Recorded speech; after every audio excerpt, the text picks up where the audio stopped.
Olá pessoal do primeiro ano do ensino médio, beleza? Vamos dar sequência nos estudos. Eu sou o professor Leonardo Greco e vou continuar com vocês, dando suporte para vocês durante essa caminhada. Tranquilinho? Nosso tema hoje, domínios morfoclimáticos no Brasil. Nós vamos entender o que é isso, ok? Nós vamos também compreender a relação entre a extensão do território brasileiro e a variedade dos domínios morfoclimáticos existentes, ok? E a gente vai também identificar características desses domínios morfoclimáticos, ok? Quantas vezes eu falei ok? Não interessa, né? O que são domínios morfoclimáticos? Olha a definição, tranquilinho, ó. Interação de elementos da natureza, relevo, clima, vegetação, né? Formando uma paisagem. Tranquilinho? No Brasil, a gente tem vários tipos de domínios morfoclimáticos exatamente pela grande extensão territorial. Tem quem chame o Brasil até de país-continente, né? Então, essa grande extensão possibilita uma variedade de domínios morfoclimáticos. Tranquilinho? Os nossos domínios, os domínios morfoclimáticos brasileiros: amazônico, araucárias, matas de araucárias, tá? Caatingas, cerrados, mares de morros e pradarias. Bom, entre um domínio e outro, a gente tem as faixas de transição, que são exatamente as faixas, né? Onde vai se gradativamente mudando de um domínio para outro, beleza? Primeiro domínio para a gente analisar, o domínio amazônico. Já de cara a gente fala, é o maior domínio, exatamente pela maior extensão territorial. Tranquilinho? Localizado na região norte, por que será, né? Amazônico, Amazônia, Amazonas, é isso aí. Nesse domínio, baixas altitudes e grandes depressões. Não precisa tomar remédio por causa disso não, depressões em termos geográficos, tranquilo? O clima predominante é o equatorial, vai ser constantemente, na maior parte do tempo, quente e úmido, né? O dia que não chove na Amazônia, eles soltam até foguete, né? Bom, alto índice pluviométrico, né? Então, vamos brincar com português? Vamos. Seguinte, pluviométrico, o prefixo plu vai sempre fazer referência à chuva, tá? Então, índice pluviométrico, índice médio de chuvas de um local. Quando você ler em qualquer lugar, fluvial, fluvial, né? Você vai fazer referência a rios. Então, sempre que a sua análise for referente à água de rios, fluvial. Água da chuva, pluvial. Beleza? Voltemos à geografia. Temperatura média, 26 graus. E isso é muito bom na Amazônia porque lá todo mundo está suado. Você vai encontrar com o pessoal lá, você vai encontrar com a sua esposa suada. Vai encontrar com o seu chefe suado. Então, para ar-condicionado é um mercado excelente, né? Bom, no bioma amazônico, ali está presente a maior bacia hidrográfica brasileira, né? A gente até costuma brincar que na Amazônia você não tem carro, você não tem ônibus, você tem barco, canoa, embarcações, né? Os rios são as estradas. Bom, o predomínio lá é de latossolos. O solo da região, predominantemente, é o latossolo, tá? Ele tem grande teor de minerais e a sua fertilidade é baixa. Por isso que quando a gente escuta falar de desmatamento na Amazônia, né? A gente vai perceber que muitas vezes está se desmatando a Amazônia, além da extração vegetal, está se desmatando para prática da pecuária, por exemplo, tá? Porque praticar a agricultura não é que seria impossível, mas seria extremamente caro. Os custos seriam muito altos para se fazer uma produção que compensasse o trabalho, certinho? Bom, vegetação diversificada e perene. A vegetação na Amazônia, até pelas características, a grande pluviosidade, né? É uma vegetação que vai ser perene, ela não vai sofrer grandes transformações, ela não vai sofrer, né? Variando de acordo com a proximidade dos cursos de água. Então, conforme está mais próxima ou mais ou menos próxima de um rio, né, a vegetação vai se alterar. Igapó refere-se àquela vegetação que ela é constantemente inundada, ela está muito próxima dos leitos dos rios, beleza? Várzea, ela vai estar um pouco mais afastada, então ela vai estar ocasionalmente inundada no período de cheia, né? Ela vai ser inundada e depois não, volta-se ao normal, né?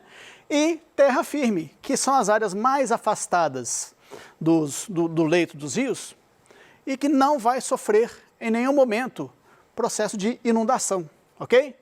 Bom, pulando um pouquinho, saindo da Amazônia e vamos para Caatinga. Não, Caatinga, beleza? Localização, nordestão, nordeste brasileiro, tá? Formado por depressões, também esquece remédio, não precisa, tá bom? Aí a história já muda. Índice pluviométrico extremamente baixo, tá? Então, se no bioma amazônico você tinha uma constância e uma intensidade de chuvas bastante generosa, na Caatinga, esquece, beleza? Estiagens podem superar um ano, né? A gente vê invariavelmente em reportagens sobre o nosso Nordeste, como o Nordeste brasileiro tem sofrido, pelo menos nas últimas décadas, desde que eu me entendo por gente, já vai um tempinho bom, né? O nosso Nordeste sempre sofreu com períodos muito prolongados de seca, tá? Hidrografia, rios sazonais. O que é isso, professor? É o contrário de rio perene, tá? Rio perene você não tem nenhum momento em que ele vai secar, mas na Caatinga, exatamente por essas características, muitos rios vão desaparecer ao longo do ano, tá? Tamanha a intensidade e a duração dos períodos de estiagem, né? Muitos rios podem secar, deixar de existir em alguns períodos. O solo é raso, rochoso, poucos nutrientes e pobre na questão de fertilidade. O que não significa que é inviável cultivar no Nordeste. A questão é que no Nordeste você consegue ter uma prática agrícola até relativamente eficiente. Só que você vai demandar mais custos quando você vai, por exemplo, preparar o solo, quando você vai corrigir o solo, por exemplo, corrigir a acidez do solo. A gente sabe que o solo, quando é extremamente ácido, ele não tem uma produtividade tão eficiente assim, certo? Então, mas ainda assim, demanda custo, mas costuma ter resultados satisfatórios. Vegetação na Caatinga, pequeno porte, tá?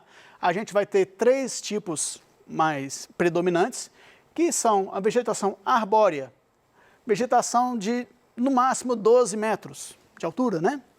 Arbustiva, máximo 5, e herbácea, máximo 2 metros de altura. A gente pode falar que essas são plantas guerreiras, se adaptam para sobreviver. Então você vai ter plantas que se adaptaram no sentido, por exemplo, de ter raízes extremamente profundas. Outras se adaptaram para conservar água no seu interior. Então, o cacto, por exemplo, não é uma planta tão bonita assim, né? É espinhosa e tem como característica armazenar, a palavra é essa, armazenar água no seu conteúdo, certinho? Bom, pulando outro domínio morfoclimático, mares de morro, tá? Predominando faixa litorânea brasileira, presença de morros arredondados, planaltos e serras, ok? Clima tropical e úmido, alto índice de pluviosidade, né? Não vai ser uma pluviosidade que vai se distribuir ao longo do ano, mas vai ter períodos no ano em que a pluviosidade vai estar presente e vai ser extremamente generosa, tá? Exatamente por isso, a gente tem a situação das encostas serem extremamente instáveis, e isso pode gerar um problema, porque áreas próximas aos grandes centros ou a cidades, né? Qualquer que seja, grande, média ou pequena, se essas áreas estiverem próximas a uma encosta, por exemplo, e se nessa encosta for promovida a ocupação desordenada, muitas pessoas podem ser vitimadas em caso de deslizamento, porque nessa situação o deslizamento é um risco, porque você, para ocupar, você vai ter que desmatar, você vai fragilizar o solo. ok? Bom, regime hidrográfico. Nos mares de morro estão presentes as bacias do Rio Paraná e Rio São Francisco, além de 3 hidrelétricas do Rio Paraná, né? Usinas de São Simão e de Três Marias, em Minas Gerais, né? Quem gosta de pescar, Três Marias é quase que uma rota certa. Bom, nos mares de morro predomina, né, o solo massapê, extremamente fértil, ok? Mata Atlântica predominava. Esse ponto aqui é um ponto negativo. A Mata Atlântica, ela já recobriu muito do nosso, principalmente do nosso sudeste. Hoje em dia, devido à intensa urbanização, só para lembrar, o sudeste brasileiro é a área mais urbanizada do nosso país, né? A intensa urbanização, a intensa exploração comercial fez com que hoje apenas você encontre traços da Mata Atlântica no nosso território, tá? Então, 10% da Mata Atlântica original está presente hoje em dia, certo? Cerrado, aí a gente já se muda de novo predominantemente para a área centro-oeste. Quem gosta de piqui é a planta característica do cerrado. Bom, relevo plano, tá? As altitudes não vão exceder, como o slide fala, 600 metros, tá? Clima tropical sazonal. Média climática de 22 graus Celsius e grande amplitude térmica. Então, há períodos durante o ano em que a diferença entre temperatura mínima e máxima vai ser bastante considerável, tá? O verão é úmido, tem um bom índice pluviométrico e o inverno é seco. A gente está vivenciando no Brasil atualmente o inverno, correto? A gente percebe que os índices de umidade relativa do ar, eles têm caído bastante na maioria do país, mas com mais intensidade no nosso centro-oeste. Brasília costuma ser, Distrito Federal, né, costuma ser a cidade campeã em baixos índices de umidade. E isso compromete em muito o conforto da população, certinho? Bom, o Cerrado é considerada a caixa d'água do Brasil, porque a maioria das bacias hidrográficas brasileiras estão compreendidas no Cerrado, né? Destaques, 3 bacias como destaque: Rios Araguaia, Tocantins e bacia do Rio São Francisco também. Belezinha? Com relação aos solos, 2 tipos. Latossolo, que é pobre em nutrientes, né? Então não seria um solo mais adequado para a prática da agricultura, mas já serve muito bem para a pecuária, certo? E todo mundo falando junto comigo? Podzólico. Lindo, né? É um solo mineral, alto teor de ferro, boa fertilidade. Então, se a gente perceber que na nossa região centro-oeste a agropecuária está muito presente, deve-se em boa parte a esse tipo de solo, tá? É um solo também extremamente sujeito a erosões. Então, nos períodos de seca, né, demanda-se um certo cuidado, né? Não deixar, por exemplo, a terra nua. O que é terra nua? É a terra sem nenhum tipo de cultivo, tá? Vegetação arbustiva, pequeno porte, troncos retorcidos e folhas ásperas, tá? Eu brinquei no início aqui, quando eu comecei a falar sobre o cerrado, sobre o pequi. É uma fruta característica do cerrado e aí tem várias utilizações. Bebidas, temperos, né? Você utiliza o pequi na culinária. Franguinho com pequi não tem coisa melhor, tá bom?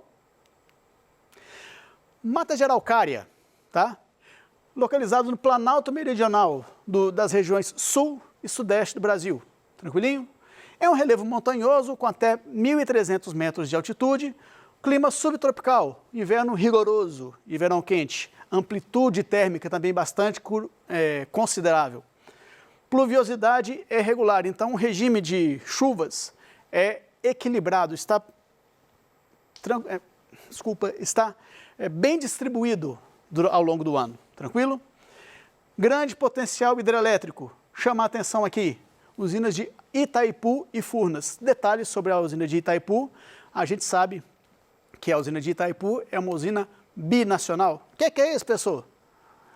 Ela é gerida por dois governos federais, né? O Brasil e o Paraguai compartilham a administração da usina de Itaipu e também compartilham os resultados, certinho? Bom, presença das bacias dos rios Paraná e Uruguai. Solo, terra roxa, extremamente fértil, tá? Extremamente adequado para a prática, principalmente da agricultura. Com relação à vegetação, as matas geralcárias, também conhecido como pinhais, matas de pinhais, né? São pouco densas, é uma vegetação mais espaçada, ok? A presença de coníferas, árvores tipo coníferas, né? Com frutos em formato de quê? De cone, conífera cone, né? O pinhão é um exemplo. Eu nunca tive a oportunidade de experimentar o pinhão, mas quem já teve fala que é extremamente saboroso, principalmente o pinhão torrado, queimado, tostado, não sei. Mas dizem que é muito bom. Quem tiver a oportunidade de experimentar, tá aí. Pradarias, também chamadas de pampas ou campanha gaúcha, na região sul, né? Planícies, baixíssimas ondulações. No sul fala-se muito nas coxilhas, né? É ideal para a prática da pecuária. A questão da pastagem é muito mais adequado para as pastagens, tá? Hidrografia, rios bastante volumosos, destaque para os rios Ibicuí, né? Santa Maria e Uruguai. Destaque aqui, bacia do Uruguai, ok? Com relação ao clima, o clima nas pradarias pode se subdividir em clima temperado, né? Desculpa, gente, vamos lá. Clima temperado, verão e primavera úmidos, outono e inverno secos. Aí o problema se destaca agora também, né? No nosso inverno. E a questão do clima tropical também. Clima quente e seco, mas aí quente e seco o ano todo. Nessa questão aqui, o índice de pluviosidade já não seria tão generoso, tão intenso assim. Bom, relevo e vegetação. Nas pradarias, o solo é fértil, o que torna o solo adequado para o cultivo de cereais. Tá? Então, na questão da agricultura, cereais seria a cultura mais adequada. Tá? Arenito, presença de arenito no solo, então faz com que seja necessária a constante correção do solo, certo? A agricultura intensamente mecanizada, né? Isso é uma característica da região também, e a vegetação ela vai se caracterizar por ser herbácea e rasteira, ela vai ter no máximo 50 centímetros, certinho? Bom, faixas de transição, pessoal, como eu já falei, são aquelas faixas em que gradativamente se encerra um tipo e se inicia outro, tá? Aqui algumas imagens. Pantanal, mata de cocais e agreste, certinho? Nordeste, a gente vai fazer um recorte mais específico para o Nordeste. Nordeste nós temos 4 subdivisões e o agreste está logo após a zona da mata, certinho? Bom, prática agora, parte da gente poder exercitar um pouco o que nós aprendemos, o que nós entendemos da aula, tá?